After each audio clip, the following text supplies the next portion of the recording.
Rondure House is looking to work with an art curator, and for this project, of which we are very excited to be a part of. Our first commission is this stunning work you see behind us by Prue Clay. So yeah, it's a beautiful piece, well done, Prue. As friends of Art to Art, it means a lot to have Philippa collaborate with us and Prue for the excellent artwork. Philippa, when initially presented a couple of options for us in terms of artists, I knew Lucy would be very picky on which artist we went with, but when I presented to her all the options that Philippa presented to me, it was an instant win to go with yourself. So thank you again for the work. It's an excellent one, and everyone who walks in really appreciates it. The first thing we looked at really was the street. The plane trees of the street are quite profound, and they're actually really beautiful.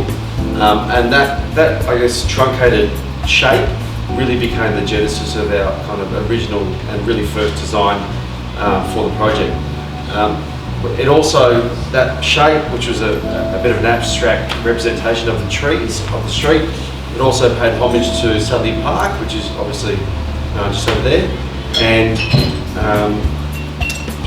by using that shape with concrete, we were able to actually tap into that brutalist movement as well. So that really was kind of our original, I guess, idea that we wanted to use. And by using it on the principal facade, it meant that it could really be observed and loved and enjoyed by everyone, not just people within the building. Most apartments really have one aspect. So you walk in, you've got one aspect, and either faces north, east, west, south. In this development, every apartment, I think 95% of apartments have a dual aspect, which is a really great outcome. The centre apartments have a northern aspect and a southern aspect. They have the ability to cross-ventilate. They've got dual aspects in terms of solar access, which is really great. And it's something really unique in apartment living.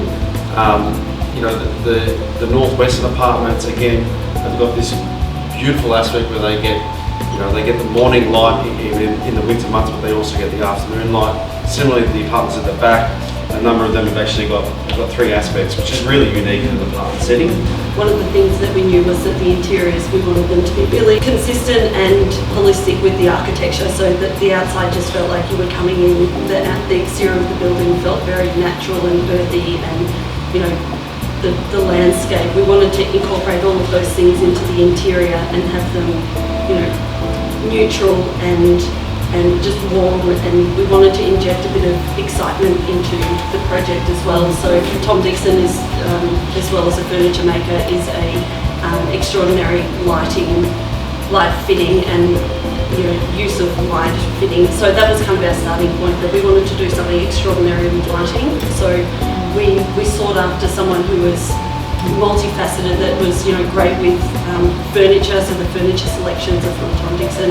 The ground floor lobby was a collaboration on doing something extraordinary with the use of the materials that flowed from the architecture through to our interior concept. So one of the really amazing, remarkable points I found when hearing about this project was the oak bar and lounge. We were referencing the 1950s, the 1960s, what buildings meant to people in those days, and common spaces and connecting with the building as a community. All of those kind of concepts of that era started to become important. And I think we wanted to capture that and how we could kind of make it happen. And I think one of the things was we had the ground floor lobby, which is a very transient space. You know that people don't usually sit in lobbies for very long. You might just sit there to greet somebody. But then how do we guide people into a space where you might talk to someone or you might meet someone? And one of the things that we were doing when we said, okay, it's going to be the Opal Bar and Lounge, so there's a lounge area, that if everyone had a personalised space around the perimeter of it, it actually felt more connected to you. It just didn't feel like this space where it was like, okay, that's the common space. Like your door is just over there that you can open and grab something and, I don't know, have your neighbour and get out the photo album, or I don't know, whatever it is, or show them what wine you have, or hey, do you want to come and look at my new bike wheels, or there was a different purpose that you felt more connected to the space. So it's definitely about getting people out of their apartments down into the communal space and really connecting with each other, but it's not so small that you can still have privacy. So they're like small kind of rooms, and you can basically design that room however you want. It might be a meditation room, it might be ceramic pottery wheel room, it might just be a space where you just want to go away and escape. And I love that everyone in the 14 apartment development, that everyone has a choice or what that space means to them. Just want to put your hands together for our panel.